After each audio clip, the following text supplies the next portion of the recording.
ওমা, বড় হাতের এবিসিডি আর ছোট হাতের এবিসিডি কয় দিনের বড় ছোট? তুই এবিসিডির কাছে শুনগে। ওমা, এবিসিডির কাছে কি করে শুনবো? ফোন কর। ওমা, এবিসিডি ফোন চালায়? তাহলে চিঠি পাঠা। এবিসিডিটা পড়তে পারে? আচ্ছা মা, বাদ দাও, তুমি আমার আর একটা প্রশ্নের উত্তর দাও। কি প্রশ্ন? উমা, নারকেল গাছে ডাব ধরে কেন? জানি নে। কেন মা, জানো না কেন? তাও জানি। তাহলে তুমি জানো না কি? ভালো ভালো প্রশ্ন কর, ভালো ভালো প্রশ্ন সব উত্তর আমি জানি। আচ্ছা মা, থাক গিয়ে বাদ দাও, তুমি আর একটা প্রশ্নের উত্তর দাও। আচ্ছা কর তোর প্রশ্ন। আচ্ছা মা, আমরা যখন ঘুমাই তখন কি আত্মা অন্য কোনো জায়গায় ঘুরতে যায়?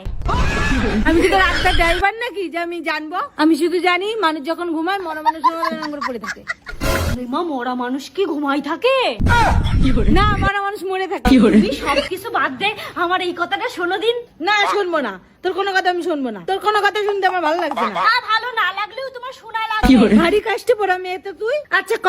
উমা, আমরা হাই তোলার সময় কথা কতি পারি না কেন? তোর বাবার কাছে দিয়ে শোন গিয়ে। কেন মা, বাবা কি এই প্রশ্নের উত্তর জানে? ধুর ব্যাং, তুই আমার একটা প্রশ্নের উত্তর দে দেখিনি। ছেলেদের থেকে মেয়েদের শক্তি কেন কম থাকে? উমা, মেয়েদের শক্তি তো গায়ে থাকে না, তা কোথায় থাকে? মেয়েদের শক্তি থাকে মুখে। তা ঠিক। আচ্ছা মা, বাচ্চারা কি দুধ খায়? তা বাচ্চারা কি খায়? কেন মা, পোল্ট্রির খাবার খায়? তা মানে? মানে বাচ্চা কিসের তা শুনবা না? কিসের? মুরগির। ওমা, এই খা। ওমা, এইটাই শেষ প্রশ্ন, এইটা করেই থেমে যাবো নে। আচ্ছা ক। মূলো পাকলে কি গাজর হয়? তোর মায়ের আর কিছু হবে না, আমারই মারতে হবে, আমারই মারতে হবে।